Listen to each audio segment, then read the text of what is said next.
a Elisa Godínez, doctora en antropología y profesora de la UNAM, que nos acompañe para una mesa de diálogo de lujo. Mi querida Elisa, ¿cómo estás? Muy buenas tardes, muy buenas noches.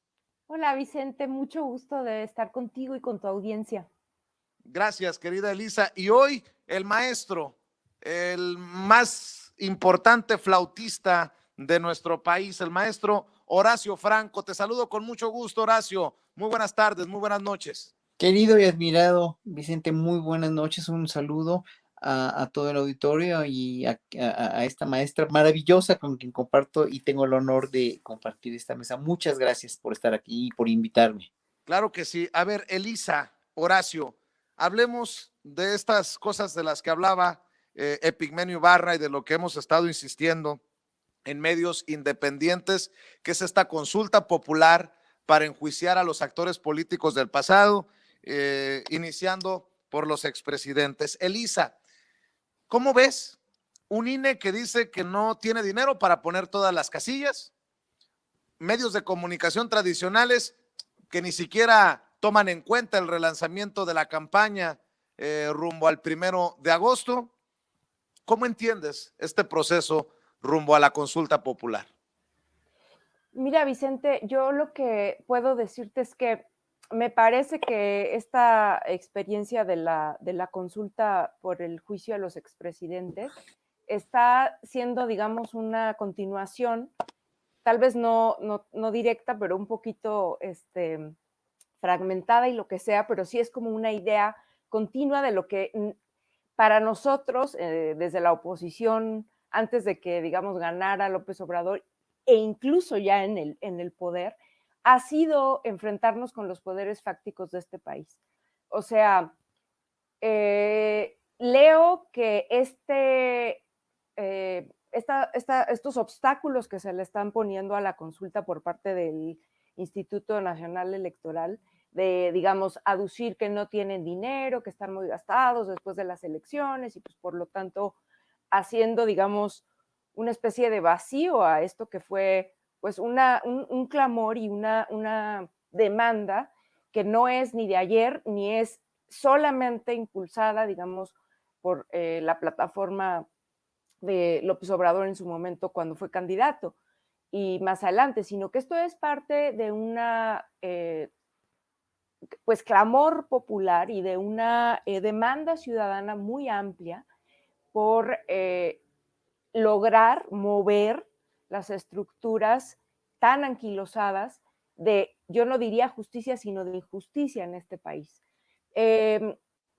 Hace unos meses, o casi 2 años tal vez, no, ya no recuerdo exactamente, no, hace unos meses, exactamente cuando estábamos discutiendo y se estaba discutiendo la pregunta ante la Suprema Corte de Justicia y demás, yo recuerdo, me voy a centrar en dos cosas que a mí me llamaron mucho la atención. La primera es que lo primero que sucedió es que hubo un desdén enorme, digamos, de los comentaristas, digamos, de los medios dominantes y la parte, digamos, de la oposición a López Obrador, que decía como, ay, qué barbaridad, ¿cómo se va a someter a consulta a la justicia? Eso es una tontería, ¿no? Eso es una ocurrencia, no debe ser de ningún modo. Y por otro lado, ya una vez que empezó a caminar eso y que la Suprema Corte lo admitió y demás, en la definición de la pregunta, hubo un intento ahí también como de que, pues algunos grupos, con razón, algunos y otros construyendo una narrativa, como una especie de querernos arrebatar a quienes hemos estado apoyando esta iniciativa, ¿no? De modificar la pregunta y un poco hacerlo más amplio y demás. Entonces, bueno, lo que se ve, en mi opinión, es que la consulta, por supuesto que es muy relevante. En un país en donde se nos había expropiado y se nos ha expropiado desde hace muchas décadas el derecho a pues a la justicia, que se nos ha mantenido en un estado de impunidad casi permanente y donde no hemos visto, desafortunadamente, que los culpables de grandes crímenes, sobre todo, digamos, en el ámbito de la política y demás, no solo, pero, digamos, sobre todo en el ámbito de la política, nunca cumplen sentencias que a ojos, digamos, de la gente común y corriente, nos parezcan suficientes, ¿no?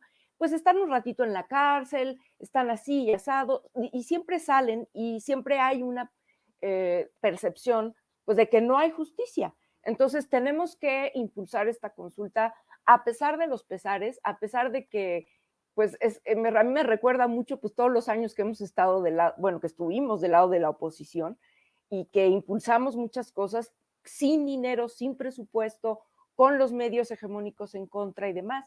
Entonces no sería la primera vez que lo vamos a hacer y estoy segura que con el impulso que le demos todos nosotros en la medida de nuestras posibilidades, esto va a llegar a buen puerto. Maestro Horacio Franco, dame tu opinión acerca de este ejercicio de democracia participativa, como le llama el presidente Andrés Manuel López Obrador.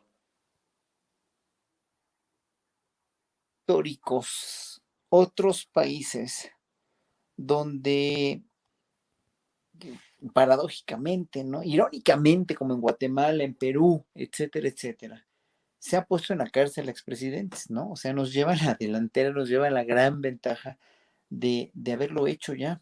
Aquí siempre ha sido un estigma y siempre ha sido una cuestión, pues de veras muy, muy, pero muy significativa, por no decirlo de otra manera más fuerte, que no se haya hecho esto desde antes, ¿no? Claro, vivíamos obviamente gobernados por una dictadura perfecta, por una dictadura que, pues yo desde que estudiaba en Holanda, ya hace 40 años que me fui a estudiar a Holanda, regresé en el 85, y yo desde que regresé, yo dije, esto es una dictadura perfecta. Vargas Llosa la inventó en 1991, pero yo ya lo había descubierto en 1985, después de haber vivido una temporada buena de estudios en los Países Bajos. Llego a México y digo, pues es una dictadura. Y siguió siendo una dictadura hasta que entra el gobierno transformador de Andrés Manuel, pero obviamente quitar ese estigma de una dictadura, quitar ese estigma de que, bueno, aquí no se juzga a nadie. Bueno, imagínense del caso de Brecht.